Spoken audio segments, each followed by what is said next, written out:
အားလုံးမင်္ဂလာပါကျွန်တော်ဒီနေ့လောကာနာ TC ကြီးမှာပါတဲ့ကတ်တွေရဲ့ rarity အကြောင်းလေးကိုကျွန်တော်ရှင်းပြဖြစ်ပါတယ်လောကာနာမှာဆိုလို့ရှိရင် rarity ကသူက basic rarity နဲ့နောက် chase rarity ပေါ့နော်အဲ့လိုမျိုးနှစ်ခုခွဲထားတယ်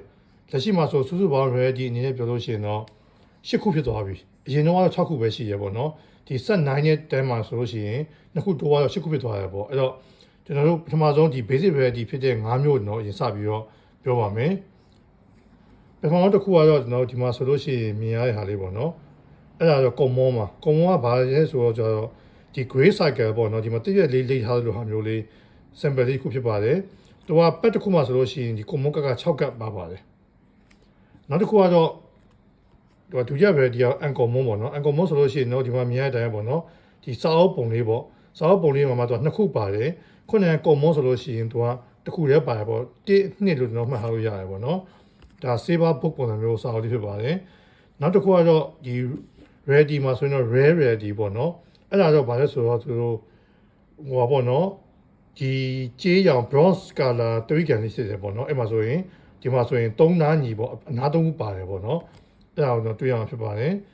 နောက်တစ်ခုကတော့ super rare ပါ super rare ကတော့ဒီမှာဆိုလို့ရှိရင်အနားလေးပဲပါတဲ့ဟောပေါ့နော်ဒီစိတ်နှုံးပုံစံလေးပေါ့ကျွန်တော်အဲ့မှာဆိုရင်သူက silver diamond ဆိုတဲ့ပုံစံမျိုးသုံးပါတယ်ဒါကတော့နောက်တစ်ခုပါ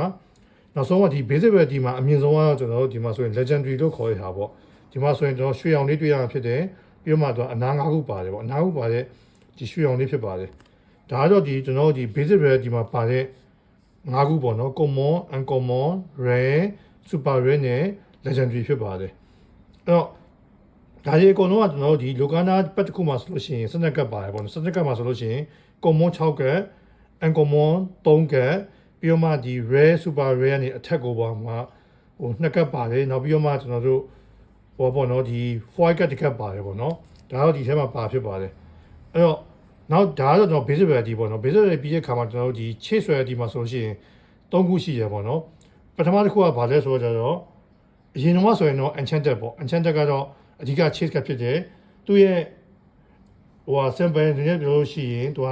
6နားပါတဲ့ rainbow color 6နားပါဟာလေးဖြစ်တယ်ပေါ့နော်ဒီ full edge ဖြစ်တယ်နောက် wingward foil နဲ့ဖြစ်ပါတယ်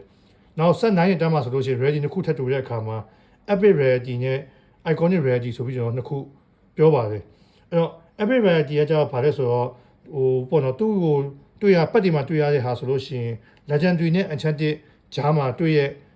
ဟို percent တစ်ခုနဲ့တော့တွေ့ရဖြစ်တယ်သူကတော့ဘာလဲဆိုတော့ပုံမှန်ဒီလိုမျိုးကတ်ကိုပဲသူကဘေးကနေပြီးတော့ border မပါတော့ဘူးပြီးမှ foil က remove ဝင်သွားမယ်ပြီးလို့ရှိရင်သူ့ရဲ့ symbol ကဘာလဲဆိုတော့ရက်တောင်ပုံစံ symbol တစ်ခုနဲ့တော့တွေ့ရမှာဖြစ်ပါတယ်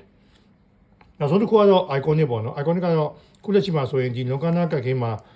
တွေ့ရအခက်ဆုံးနဲ့အရှားဆုံးကတ်တွေပေါ့နော်ဆက်9ရစပြီးဆက်9ရဲ့တန်းရမှာဆိုလို့ရှိရင်တော့တွေ့ရတယ်အဲ့တော့ iconic ကကျတော့ဘာလဲဆိုတော့ဘာမှမတွေ့ရတဲ့အစ်စ်ကိုမှသူက full ad လည်းဖြစ်တယ်ဟို foiling နဲ့ special foiling ပုံစံမျိုးနဲ့တွားတယ်ပေါ့နော်ပြီးမှသူ့ရဲ့ sample ဆိုလို့ရှိရင် unique sample ပုံစံမျိုးသူက8တောင်းပုံပါတဲ့ဒီ 11 ပုံစံမျိုးကိုမှအရောင် color စုံစုံလေးနဲ့ sample ပုံစံမျိုးတွေ့ရမှာဖြစ်ပါတယ်အဲ့တော့ဒါကတော့ကျွန်တော်တို့အနေနဲ့ဒီ locana မှာပါတဲ့ ready လေးကိုရှင်းပြတာဖြစ်ပါတယ်အားလုံးကိုကျေးဇူးတင်ပါတယ်